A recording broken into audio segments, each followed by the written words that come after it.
Continuando con el tema de inmunidad antibacteriana, ahora vamos a hablar de los mecanismos de evasión de respuesta inmune que utilizan las bacterias. ¿Qué quiere decir evasión de la respuesta inmune? Son aquellas estrategias que utilizan los diferentes microorganismos para evitar ser identificados por el sistema inmunitario. De esa forma evaden ser reconocidos y evaden ser atrapados o eliminados por nuestro organismo. Los diferentes microorganismos, bacterias, parásitos, virus, tienen diferentes estrategias. Ya en el caso de las bacterias, ¿qué estrategias usan para evadir la respuesta inmune? La escasa adherencia innata a tejidos y a células. Esto se permite en las bacterias a través de la presencia de cápsulas. La activación deficiente del complemento. También pueden resistirse a insertar sobre su estructura los diferentes componentes del complemento. Ya esto principalmente cuando poseen pared celular o cápsula. La desviación de componentes del complemento, la aceleración en la degradación de componentes del complemento, también la capacidad de adherencia a los diferentes tejidos y permanencia en ellos y la secreción de toxinas. Cuanto más estrategias presentan las bacterias o cuanto más mecanismos de evasión, pues aumenta su grado de patogenicidad o su grado de causar daño al huésped. Ya, por ejemplo, bacterias que presentan cápsulas son mucho más patógenas que aquellas que no presentan cápsulas, o sea, tienen mayor capacidad de daño y de infectividad que aquellas bacterias no encapsuladas. En este cuadro podemos ver algunos mecanismos de evasión de bacterias y de algunos hongos. Por ejemplo, pueden secretar toxinas, ¿ya?, que inhiben la quimiotaxis o que impiden la migración de la célula hacia la zona donde se encuentra colonizado por bacterias patógenas. Ya había comentado hace un momento la presencia de cápsulas. Impiden que se adhiera a componentes del complemento o que se inserten los componentes del complemento y lisen a estas bacterias. O impiden también la unión de los receptores de complemento sobre estos. En el caso de aquellas bacterias que son intracelulares, porque hay bacterias que son intracelulares, que tienen la capacidad de ingresar dentro de las células, principalmente macrófagos, y reproducirse en estas células. Estas al interior de la célula pueden impedir la unión del fagosoma al lisosoma y que se conforme el fagolisosoma. De esta forma, pues evaden ser destruidas por los mecanismos de fagocitosis al interior de la célula. También pueden secretar catalasa que elimina el peróxido de hidrógeno. Ya hay bacterias y en la identificación de las distintas especies bacterianas, pues se utiliza también la identificación de aquellas bacterias productoras de catalasa, ¿cierto? La presencia de una cubierta resistente impide su destrucción dentro del fagosoma. Liberan sustancias que inhiben al interferón gamma o que evitan la producción de interferón gamma. El interferón gamma es una citocina inflamatoria que activa al interior de la célula la inmunidad celular y la capacidad de fagocitosis, ¿ya?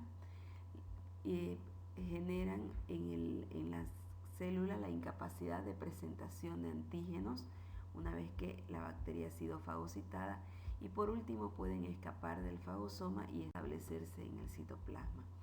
Veamos a detalle aquellos mecanismos de evasión del complemento. Entre estos podemos mencionar la presencia de cápsula, ya que impide la activación del complemento sobre la superficie celular. Los receptores de complemento y fagocitos no acceden al C3b que se fija en la superficie y que puede opsonizar a las bacterias para que éstas sean fagocitadas. Esto por estructuras accesorias que tiene la bacteria sobre la membrana que impiden la unión del receptor de complemento por parte de la célula fagocítica. Por otro lado, el complemento puede fijarse a estructuras superficiales que impiden la unión de la membrana a los complejos líticos, ¿ya? Presentan sustancias o proteínas señuelos sobre las cuales se activa el complemento y el complemento no puede ejercer su función lítica. También producen enzimas que degradan el complemento una vez que se ha fijado sobre la membrana celular y de esta forma evitan la lisis. Presentan membranas resistentes a las sustancias líticas del complemento y producen, por otro lado, proteínas señuelos que son secretadas al exterior de la célula y que impiden la activación del complemento. La presencia de cápsula bacteriana impide la activación del complemento. Como ejemplo, tenemos los Streptococcus pneumoniae, Haemophilus influenza, Neisseria meningitidis. Por otro lado, la presencia de cápsulas encubre los patrones moleculares asociados a patógenos y de esta forma se evita la identificación o el reconocimiento de estos por parte de los receptores de reconocimiento de patrón. Limita también la respuesta por parte de los linfocitos B, ya que la presencia de cápsulas a nivel estructural presenta moléculas de hidratos de carbono que activan principalmente la respuesta B, que la respuesta B induce la producción de anticuerpos, pero no genera una respuesta completa y duradera en el tiempo, ¿ya? Entonces limita la respuesta o la memoria inmunitaria de largo plazo, que es la que se da a través de los linfocitos T.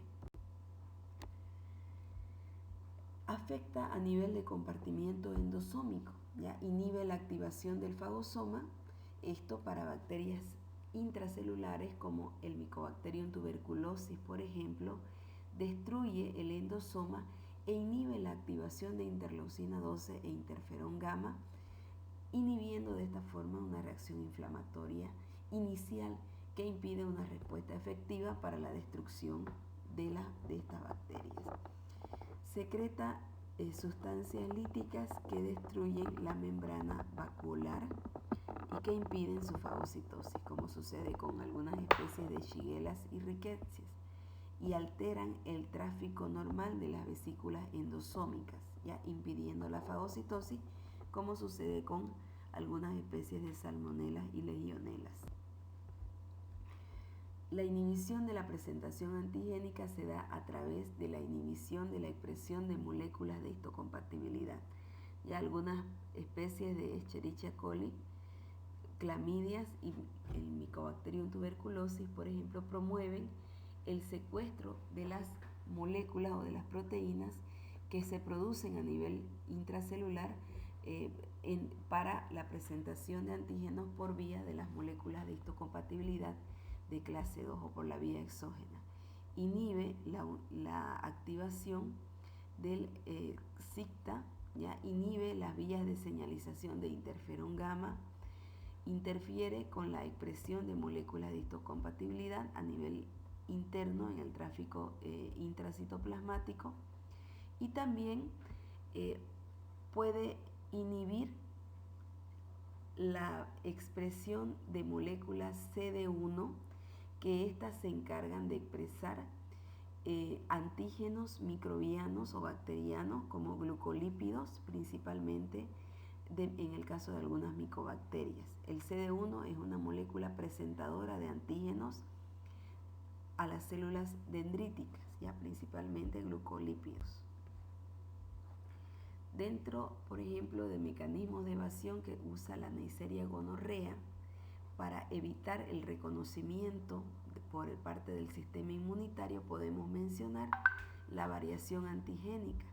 Estas bacterias pueden alterar sus antígenos externos para impedir el reconocimiento por parte de anticuerpos, expresa o libera vesículas membranosas o de estructuras de membrana como señuelo para distraer la inmunidad específica que se da a través de la producción de anticuerpos. Producen proteasas que destruyen la IgA específica, ¿ya? expresan proteínas externas de membrana cializadas. De esta forma se evita la activación del complemento.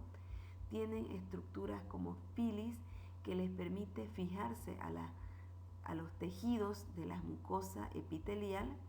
De esta forma pueden asentarse sobre estos tejidos, ¿ya?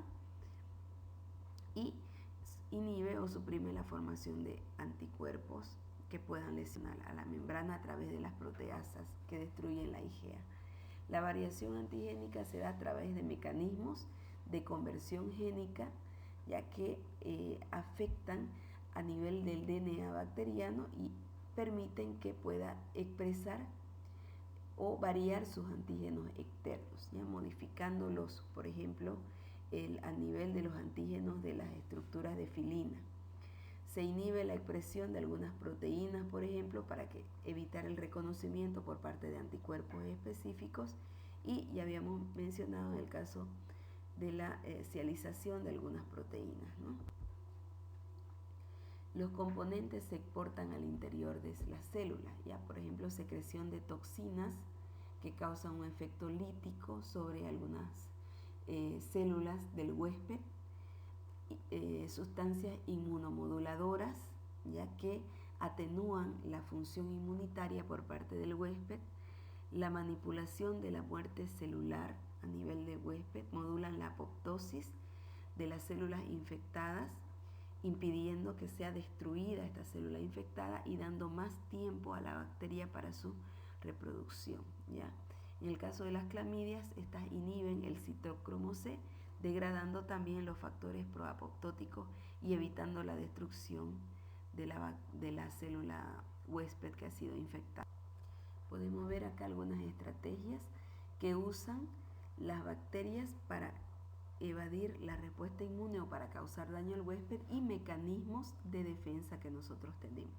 Especies como los Corynebacterium diphtheria y el Vibrio cólera, por ejemplo, producen toxinas, las cuales pueden ser neutralizadas por anticuerpos producidos por el huésped. En el caso de las Neisseria meningitidis, estos producen algún tipo de toxinas, poseen cápsulas, pero pueden ser identificadas por anticuerpos líticos producidos por el huésped. Los estafilococos áureos son productores de toxinas que pueden ser destruidas por anticuerpos líticos con la mediación del complemento. En el caso de micobacterios que son intracelulares, la presencia de estas puede activar macrófagos y a través de citocinas inflamatorias mediar la respuesta T, que facilitaría su destrucción y eliminación por parte del huésped.